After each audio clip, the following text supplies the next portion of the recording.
John 7:37. In novissimo autem die magno festivitatis stavat Iesus et clamavat dicens, si quis sitit, veniat ad me et bibat.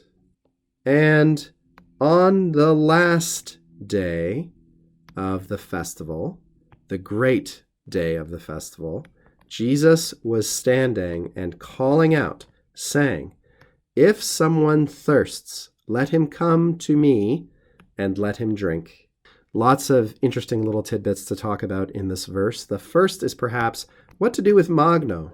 We probably understand well enough, in novissimo die festivitatis, on the last day of the festivitas, of the festal holiday celebration, that is, of the festival.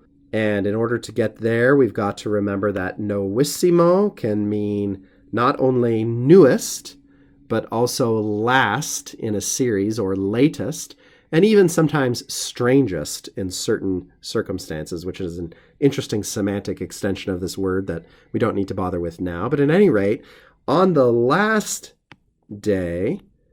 And then how do we integrate magno? Well, we've got to kind of put it in apposition to what precedes it. That is, we've got to sort of relate it as an explanation of what came before. In English, and in fact, many of the English translations say something like this, on the last day, comma, the great day or the greatest day of the festival, comma, and so forth.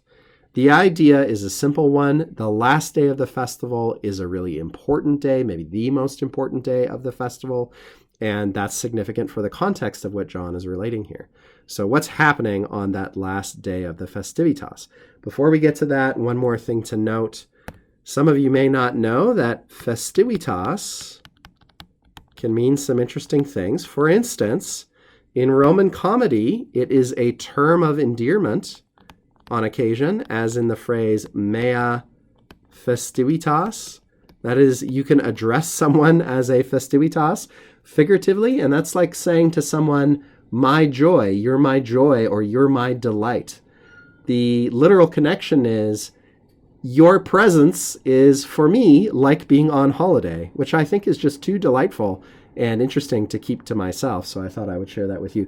Mea festivitas, you can say to a loved one today if you feel like it, and they'll have no idea what you're saying, but you will feel gratified.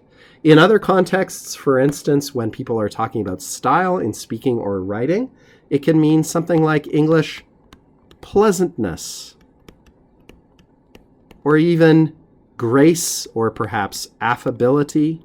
Again, when we're talking about style, it's a very interesting word, this festivitas. Here, though, the sense is quite simple, and this is post-classical. The sense is the festival, the time of celebrating and feasting.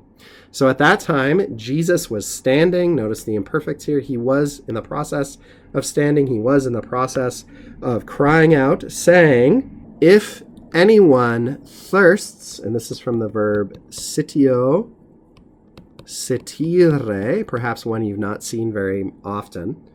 If someone thirsts, and in English we put a comma here, and then we get a jussive subjunctive, present subjunctive, by the way, veniat, let him come to me, ad me, and then another one, another jussive subjunctive, let him drink. And we're going to hear more about that coming and drinking in subsequent verses. But for now, suffice it to remember our old acronym, We Fear a Liar, which helps us remember the forms of the present subjunctive active in each conjugation. First is E, second is EA, third is A, and fourth is IA. So you can see our IA there and our A there for those fourth and third conjugation verbs, respectively.